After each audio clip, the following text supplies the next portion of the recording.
I can't take the WNBA serious anymore. They hate their only cash cow in Caitlin Clark. This is the only league on earth where the players have dated each other. Now they fined Caitlin Clark and Ryan Howard $30 apiece for just jawing at each other on the court. Once again, the WNBA's discriminatory tactics have come to light. This time, Caitlin Clark was convicted of allegedly protecting herself following a furious confrontation with Atlanta Dreams player Ryan Howard. In a league that prides itself on supporting strong women, it seems that strength is only appropriate in certain situations, which differ depending on the player. This episode highlights the league's erratic regulations and disturbing tendency to penalize zeal while disregarding more significant issues facing women's basketball. There'll be the big talked about moment, Ryan Howard, Caitlin Clark, jawing back and forth. But there's another example, right? Clark in that moment saying, I'm not scared of you. No, I'm not afraid. Then giving her a As the Indiana Fever and Atlanta Dream fought for supremacy in their rematch, tensions were running high. 2 days earlier, the Fever had lost to Atlanta in a tough match. And Thursday night's game at State Farm Arena offered a chance for reconciliation. There were 17,044 people in the arena, many of them paying top cash to see Caitlin Clark perform. There was tension in the air, a sense of impending drama. What's that about, man? She was saying, don't do that again. But I'm trying to figure out why she gets so mad. I guess because of the push right there. Kind of like a get off me a little bit. But she's holding it right there. Look at the hand checking, right? We got the hand checking going on the hip. Putting it on the chest. How you hand checking? You can't hand check. This isn't the 80s. What are we doing? Hold on, man. She's hand checking right here. Then Caitlin trying to get by, right? But her hand. In addition to showcasing the best basketball in the world, the event provided insight into the current political atmosphere inside the WNBA. Indiana's grueling 81-76 victory featured a heated exchange between Caitlin Clark and Atlanta's Ryan Howard. The game and the league's reaction to the level of competitiveness were both impacted by this pivotal moment. What fans want to see from top players in a pivotal match was aptly captured in the altercation. Basketball's roughness, intensity, and pure emotion make it an entertaining sport to watch. I don't know what it is about giving Caitlin Clark foul calls that has the referees so averse, but calling more on her. And basketball is so mental. Like when you get into someone's head, it can really mess the rest of their game up. It can mess the momentum. In an effort to assert control and possibly annoy the league's most famous player, Howard made contact that went beyond the normal parameters of basketball aggression. But Clark upheld her stance with the usual tenacity that has defined her career, refusing to concede or seek help from the officials. Clark glanced down at Howard and said something that perfectly captured her courageous attitude in what should have been celebrated as a moment of supreme competition. I'm not afraid of you. And in case you're wondering what Caitlin Clark said just there was, I'm not scared of you. She's going to have to wear a hard hat this season. I mean, seriously. The league is going to try to take her out in... The crowd erupted in cheers at this pure demonstration of competitive spirit. Because of this intensity, watching professional sports is a necessary kind of entertainment. This was basketball at its best. Without giving up, two top athletes are testing each other to the utmost. It was the sort of occasion that ignites fan fervor and forges enduring rivalries. But in the current WNBA, it seems that taking a stand comes at a cost. What transpired highlighted every shortcoming in the league's present approach to player management and discipline. Instead of applauding Clark's tenacity or acknowledging the situation as a typical aspect of the game, the WNBA penalized her response to Howard's brutality. The $30 fine may not seem like much in terms of money, but the message it sends is very different. This decision raises fundamental questions about what the WNBA really expects from its players. The league presents itself as a platform for strong, independent, and fearless women. Toughness, grit, and empowerment are highlighted in its marketing.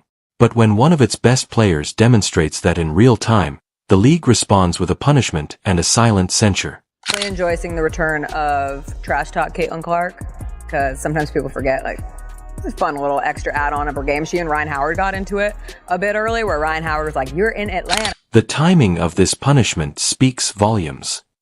Caitlin Clark has endured physical abuse from opponents all season long, who are more concerned with demonstrating her toughness than with playing clean basketball. From the regular harsh fouls and heated circumstances that have become normal for Clark to Angel Reese's incessant social media taunting, she has always responded professionally and delicately.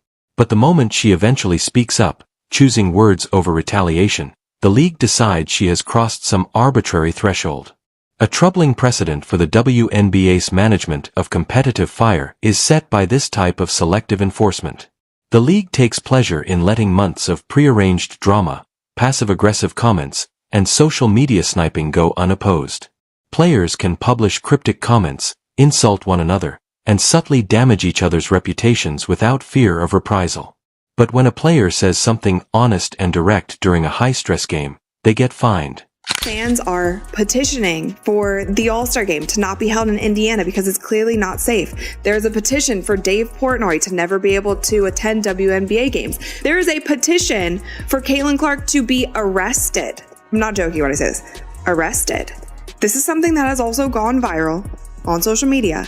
And I'm only bringing this up because the WNBA pays attention to what's going on social media. So if they're paying attention to it, I'm following what the league is saying. Like what the precedents that the league is setting, I'm following that because I'm covering the league. If they're going to pay attention to viral things on The most concerning part of this case isn't the fine per SE. It is what the fine stands for in terms of WNBA discipline. With the punishments seeming to be decided more by the players involved than by the details of the incidents, the league has shown a clear trend of inconsistent enforcement. This double standard creates a two-tiered system that erodes trust and sends contradictory signals about what behavior is actually acceptable. Think about the stark contrast between the league's handling of Clark's straightforward in-game exchange with Howard and its approach to other enduring issues. For months, Angel Reese has been fighting against Clark's use of social media to retell old plays and stir up controversy. League leadership has not issued a warning or discipline despite the fact that this is a continual distraction, and it seems that they are not concerned about the impact this behavior will have on the WNBA. The message is very clear. Passive aggression, performative controversy, and online feuds are all fine, but being open and competitive in court is somehow wrong. Instead of facing players head-on like real pros, this inverted disciplinary approach promotes a culture where players are gently encouraged to vent their emotions online, prioritizing false harmony over real competitive advantage. During the 2025 WNBA draft, which was expected to be a night of celebration and high-profile activity, rising players were expected to establish their place in the league's future. But instead of a smooth introduction of new talent, the evening turned into chaos. Hailey Van Lith, a powerful and confident guard who had recently finished a stellar college career, didn't just appear. Following her visit, she made an unexpected swipe at Caitlin Clark, the current face of women's basketball. What followed was more than just drama. Players, fans, and pundits were all in awe of the extravagant spectacle. What's most ridiculous is that it was more than a bold statement. Before Van Lith ever stepped onto a WNBA court, she was humiliated by a mistake that ended her career. Imagine yourself thrilled with anticipation at the Shed at the Hudson Yards in New York City. The 2025 draft was a momentous occasion. In her debut season, Indiana Fever star Caitlin Clark transformed the WNBA by drawing sizable crowds, increasing TV ratings, and landing lucrative broadcast deals. She was riding high on the crest of a WNBA record-breaking season. Because of her playmaking and long-range shooting, fans likened her to NBA greats, and her impact was clear. That momentum was supposed to be built upon by the draft, which featured talents like Van Lith and Paige Buers. But after what comes next, you won't be able to talk. Van Lith was chosen by the Chicago Sky with the 11th overall choice, and his story resonated with a lot of people. She had played at TCU, LSU, and Louisville during her intermittent college career. She was a player recognized for her grit and unwavering passion, and she thrived on proving naysayers wrong. Her reunion with Angel Reese, a former teammate from LSU, was one of the draft's highlights and looked to be a potent combination in Chicago. But Van Lith was not content to merely savor the moment. She had to set things right. Based on a college rivalry that started in 2023 with Clark.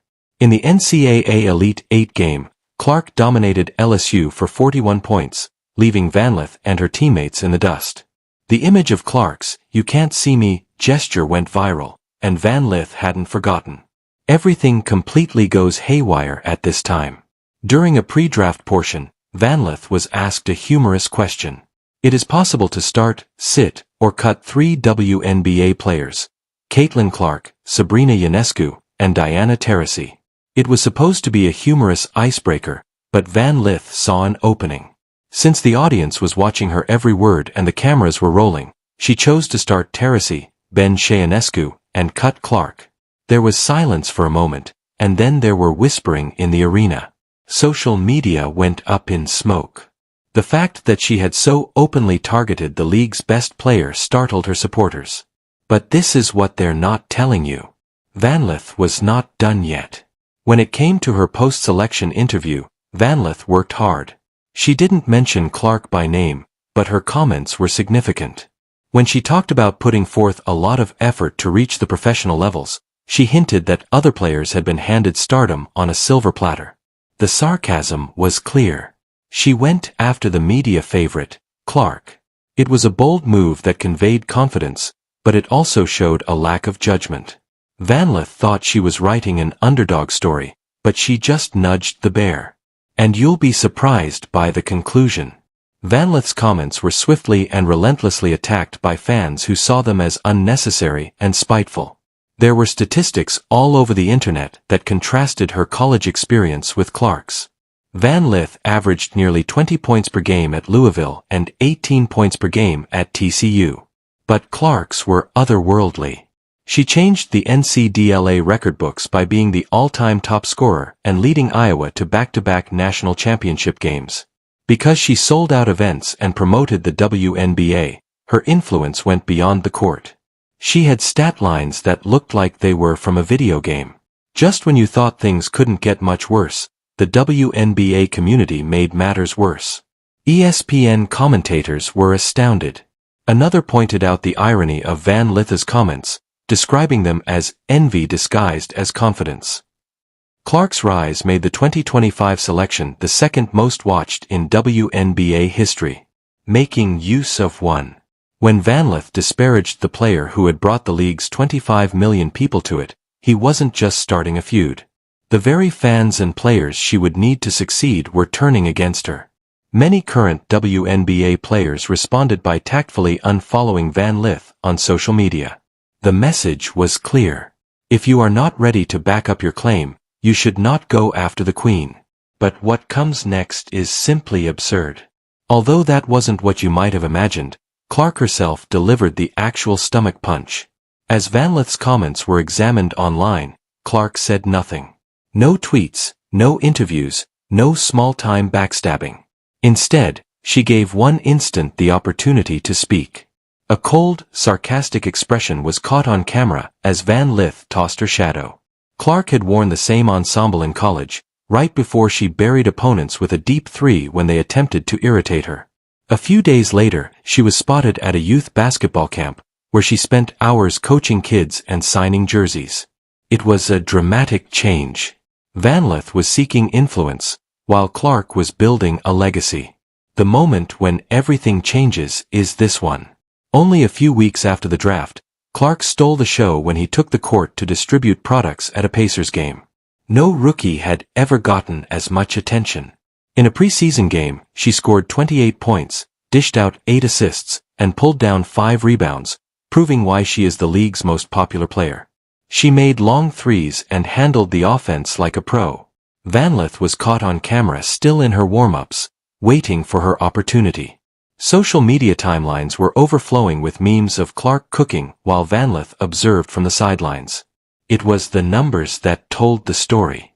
Clark's first season was a memorable one, setting records for the most points and assists by a rookie guard and the first ever rookie triple-doubles in WNBA history. She won Rookie of the Month and Player of the Month in the same month for the first time in league history. Vanlith, meanwhile, has yet to accrue any professional minutes. Keep an eye out because this is a significant factor. The WNBA player community didn't hold back. An unidentified player reportedly said, "You earn your place with buckets, not by running your mouth on draft night. A veteran praised Clark for raising his salary and league recognition and cautioned VanLith to show more consideration. League management knew Clark's value better than anybody else. Her merchandise accounted for about half of all league sales, and ticket sales had risen by over 300% since her draft announcement. New broadcast deals with ESPN and Amazon, which quadrupled her prime time exposure, were directly related to her star power. Clark was not just a sportsman. On her own, she was a major force in the economy. And if you think that's awful, just wait. Because VanLith's troubles were just beginning. Behind the scenes, the reaction was ugly. Several clubs reportedly declined to select VanLith due to their concerns regarding her behavior and potential to upset the equilibrium in the locker room. An unnamed scout claimed that while she was good, she wasn't Caitlin and that teams didn't want drama over production.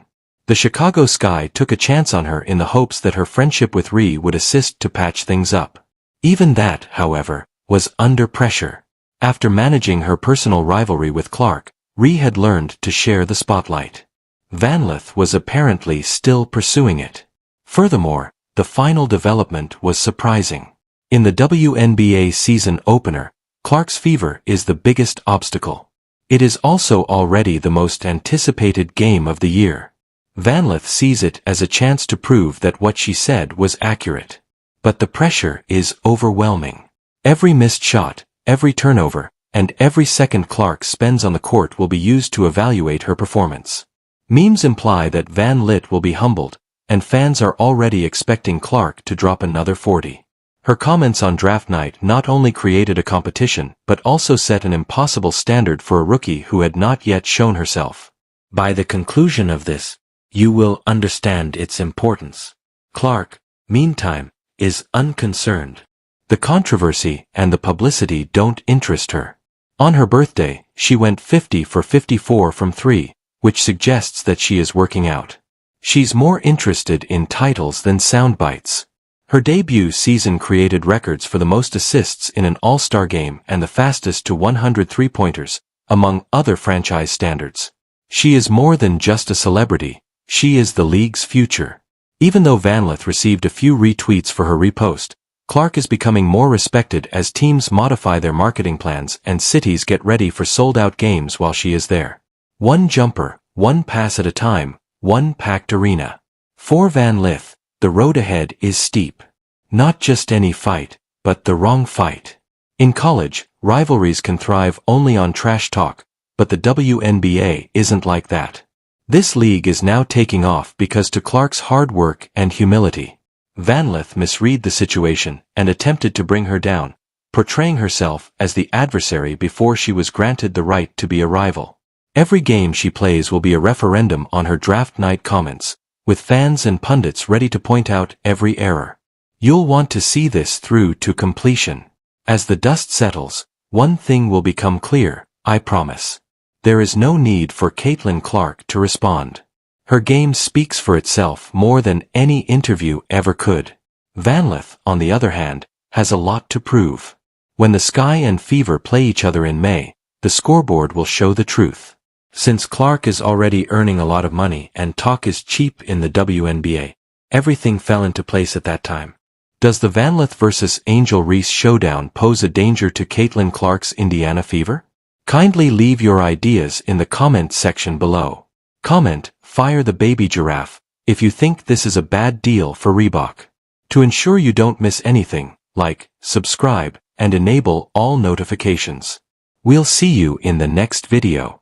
Click the video on the screen.